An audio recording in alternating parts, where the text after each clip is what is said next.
Um, I said to you, Don, in the beginning, and I don't say this to all the authors we work with. I think this is a very special book because it puts you in the moment, in World War II, in Vienna, in the struggle.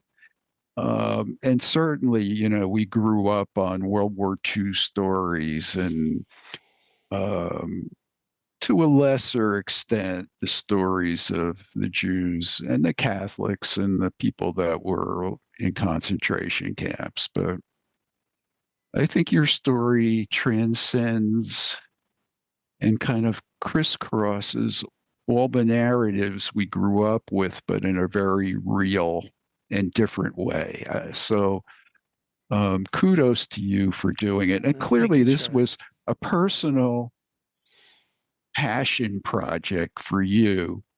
Talk about the emotional side of this for you, and what you went through in the process of writing it. How did that feel? You see, I take a deep breath because I had to do that quite often. The hardest thing, I think, for me in this project was separating myself as a writer and doing all the things that you had just described, being, trying to create a narrative that a reader could feel was authentic and could maybe identify in certain ways, maybe not necessarily that they lived through the same thing, but maybe somebody in their family or just having to overcome adversity in some way. Being able to separate myself to do that from what was really happening to not just the Jews and some of the Catholics and a lot of other people that were suffering at that time, but what actually happened to my mother's family. And this was really a dark place, I have to tell you. And when I would be doing some of the research, I'm thinking, oh, geez, I cannot, just fathom how horrible, how absolutely horrible it must have been for her parents to begin with, who they were Jews, they were non-religious Jews. So they didn't, as far as I know, and then that might be another piece that I don't know about. There's a lot of pieces I don't really know about. But just having somebody come in and start to take over their whole life, their whole business. And that's what happened. And it was incremental. It didn't just happen like that. Every day there was another law. They couldn't buy meat. They couldn't sell things. There were doctors that they couldn't practice. And so it was not just them, it was a huge, it was 10% of the population of the country. And that's how many Jews were living, approximately how many Jews were living in Vienna and in the country as a whole. Most of them did live in Vienna. So that emotional minefield, I kind of had to I wanted to avoid. And it also, the other minefield that I really chose to avoid was how to deal with I was working on this while my mother was still alive. I hadn't figured out what I was going to do with the book, and so we would ask questions. And I found out, my wife and I found out how her parents had died. And it wasn't in a bombing raid. That we found out. They were deported in 1941, which was 2 years after my mother left. So there's another question, how they lasted from 1939 to 1941. Don't know, but I have my guesses. But we did find out what happened to them. It was not a very pretty picture, and I don't have to paint it, but I can leave it to your imagination. I decided that I didn't ask my mother if she knew how they died because she already told me they were killed in a bombing raid. So I already got her version of the story, which I knew wasn't true. And I decided I was not going to pick at this injury that she experienced. She came here when she was 19 years old, left her family behind, because didn't know anybody, the whole thing. she didn't want to relive it. She didn't want to relive it, and I Yeah. knew what happened, and I didn't want her waking up in the middle of the night, replaying all these memories of whatever feelings were associated with them. And I know they weren't particularly, pleasant. And so that was another emotional ride. But I just made this decision. No, some people would say, "Oh, come on, push her, get her to get her." It wasn't my style. Yeah. So there was that. And after a while, I felt the distance between me as the writer and me as the grandson of this man who was arrested by the Gestapo. And I have photographs of his arrest warrant, with this way and this way and this way. And the ironic thing is, I look a great deal like him. So it's a little. So anyway, that's part of the emotional ride that I went through. We all, I think to some extent, there's a reason why Ancestry.com is a very popular website, is because we all have a desire to understand our roots. But in the case of being Jewish, which I am, and I lost 105 ancestors in Germany and Poland during the war. At least that's what I've been told. Yeah. There is no family tree that goes that deep because just of that situation. So there's, I think, even more of a burning desire to understand what that must have been like. We had a really interesting kind of collaborative experience together when it came to designing the cover of the book. And I'd like to give you my view of that, and I'd love to hear your view. But you had mocked up an idea, when we started working together. But I think that the key thing was there's this amazing picture on the cover of your mother ice skating, and with a man next to her who later turns out to be a Nazi, or we think he was. And when you presented that cover idea to us, I thought it lacked the menace that was really portrayed so beautifully in the first chapter of your book, where she is in fact ice skating and the Nazis roll in and they unfurl these flags in the Nazi flags in the ice skating arena. So I suggested, and we put a backdrop of these Nazi banners. So you have this interesting tension in the cover between a happy young woman skating with a man and the impending catastrophe that was the Nazi regime in the background. Can you have any comment on the cover? Brilliant. That's my comment. No, it was once you said that to me, I said, you're absolutely right. It could be a romance, a historical romance. It wasn't, as far as I know.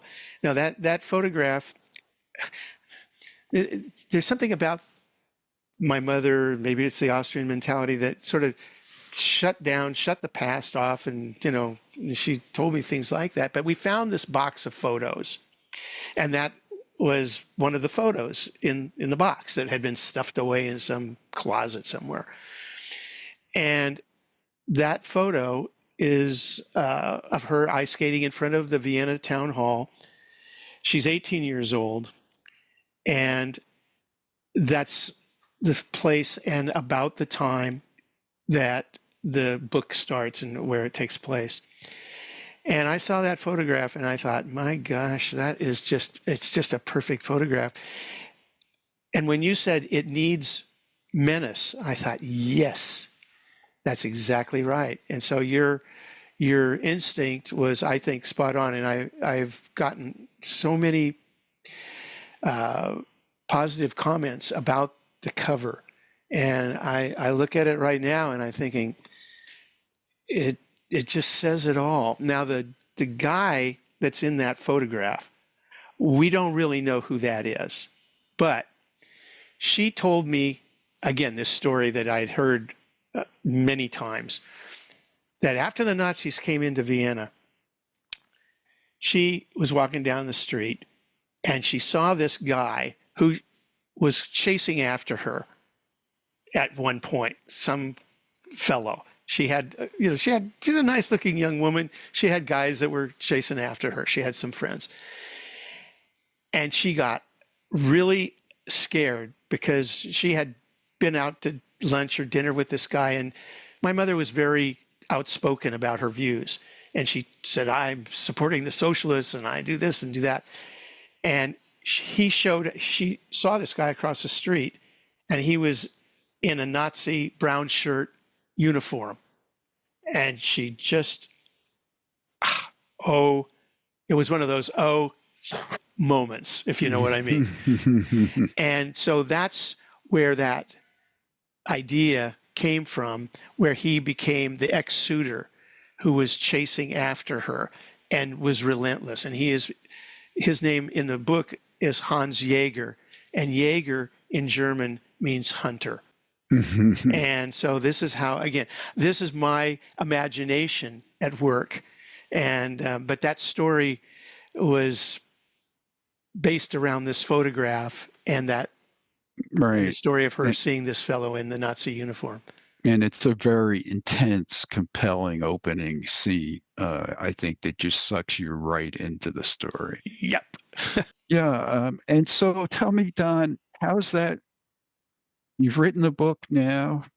You've kind of fulfilled a dream, which is one of the reasons I love what we do at Munn Avenue Press. As Lily said, and you worked with her 6 months or so ago, we help authors fulfill their dreams. And so it's a great satisfaction and pleasure for me to help you with that process. Tell me how it's changed you.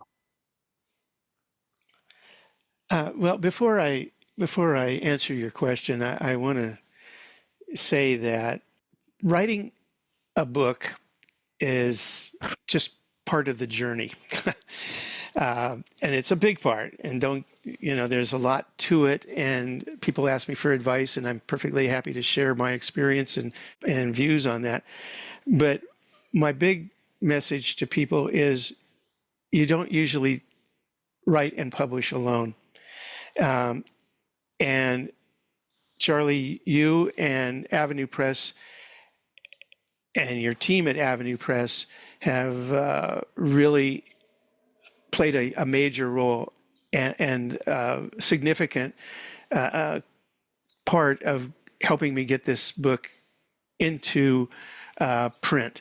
And I can only say that I've worked with a lot of people in publishing. I've been published by major publishers, and not taking anything away from them because they have their role to play. I have nothing but good things to say about all the help that you've given me from the manuscript all the way through all the steps. And there's a lot of steps that go from a quote unquote finished manuscript, which is often not really finished, but the author thinks it is, to getting it up on Amazon. So I have a lot to thank you for. And I also have, as I mentioned before, my wife with her research and editorial skills. And there's a couple of other people that are helping me too. Author Steve Bannon at Author Bites is another person who and his associates there are helping me get the word out. So there's a lot involved in publishing a product, and some of the people who gave me feedback along the way, the copy editors and other editors. So how has it changed? This book changed my life. It's changed my thinking and view of how people have a capacity to overcome adversity. We take so much for granted. I can't even begin to myself included. And I won't go into some of my other life experiences that have changed that a little bit for me. But this book has really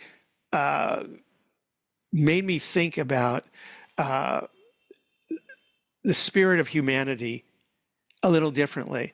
And it also has made me think about what we take for granted here in the United States of our rights and our freedoms to express ourselves, to write what we want, hopefully to read what we want, although that's under attack, and to reach out to help people who need it, and that's what happened in this book for me. And it, being a writer and being somebody who works alone a lot, you kind of get into an insulated world, and it's very easy to just sort of tune everything out. But that being said, writing the book has kind of helped me see that view of reaching out to help people a little bit more. And I think for me, that's been a good thing.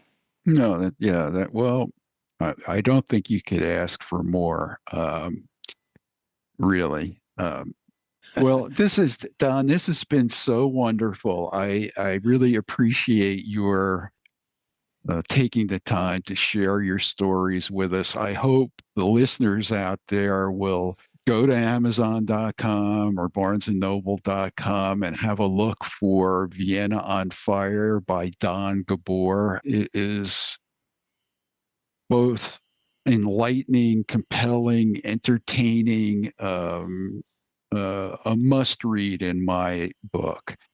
And if you have a book in you or thinking about a book and would like to know more about publishing with Munn Avenue Press, check out Munn, MUNN, AvenuePress.com. We publish books the way Don described. We do covers, interiors, editing, proofing, ISBN numbers, Amazon descriptions, everything you need to publish your book, as well as market the book afterwards. We figured out some ways to actually sell books, which is equally hard. And we produce podcasts just like this, so and audiobooks. So if you have an interest in any of those, please reach out. And thank you again, Don, for being here. Charlie, it's been an entire pleasure, and I can't be happier with the result.